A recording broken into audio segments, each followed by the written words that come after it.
Halo pemirsa, selamat berjumpa kembali di Mentawai Update. Program ini akan memberikan informasi kepada Anda mengenai Kabupaten Kepulauan Mentawai, dan kami akan menyajikannya dengan mengemas makna dalam sebuah berita.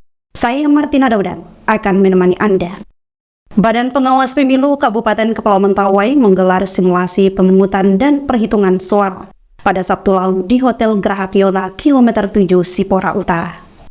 Sebagai persiapan evaluasi dan sebagai salah satu upaya mengatasi masalah yang sering muncul saat pelaksanaan pemilu 2024 nanti, Bawaslu Mentawai menggelar simulasi pemungutan dan perhitungan suara pemilu serentak 2024. Hal itu dikatakan Ketua Bawaslu Kabupaten Kepulauan Mentawai Perius Sabagalet di sela acara gelar simulasi pemungutan dan perhitungan suara jelang pemilu serentak 2024. Ya, saat ini Bawaslu Kabupaten Kepulauan Mentawai menggelar rakor pengawasan pungut hitung surat suara yang akan digelar 14 Februari ke depan. Nah, pentingnya ini dilakukan simulasi terhadap jajaran pengawas pemilu di tingkat kecamatan. Nantinya jajaran kecamatan meneruskan hasil daripada rapat koordinasi ini masuk simulasi kepada jajaran PKD dan TPS. Nah, ini sudah dilaksanakan.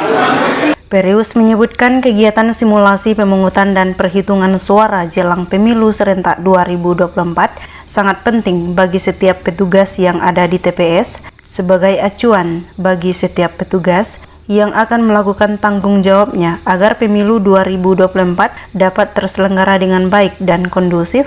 Sedangkan kepada masyarakat, kegiatan simulasi pemungutan dan perhitungan suara pemilu serentak 2024 merupakan sarana sosialisasi teknis tentang pemungutan suara di setiap TPS agar berjalan sesuai dengan regulasi. Di bagian lain, Perius menjelaskan beberapa kategori larangan pada saat pemungutan suara seperti diatur PKPU nomor 25 tahun 2023 tentang pemungutan dan penghitungan suara dalam pemilihan umum dan KPT KPU nomor 66 tahun 2024 tentang pedoman teknis pelaksanaan pemungutan dan penghitungan suara dalam pemilihan umum. Di situ dalam juknis sudah diatur bahwa pada saat pungut itu ada beberapa kategori yang dilarang, seperti saksi yang ditugaskan oleh peserta pemilu tidak boleh menggunakan atribut apapun yang berbaur dengan partai pada saat menjadi saksi. Yang kedua, seluruh warga yang sudah mendapatkan hak pilih pada saat di dalam bilik suara dilarang mengabadikan atau memfoto. Pada prinsipnya tidak diperkenankan, tidak diperbolehkan membawa alat perekam dan handphone di dalam bilik suara. Oh iya, kalau untuk kategori jadi surat suara, baik yang sah atau yang tidak sah, pada prinsipnya yang tidak sah ya, tidak jauh berbeda dengan pemilu-pemilu yang sudah-sudah, bahwa jika terdapat surat suara yang tidak ditandatangani oleh Ketua KPPS maka dianggap tidak sah. Selanjutnya, jika terdapat coblos lebih 2 yang terdapat di antara 2 calon, maka itu tidak sah.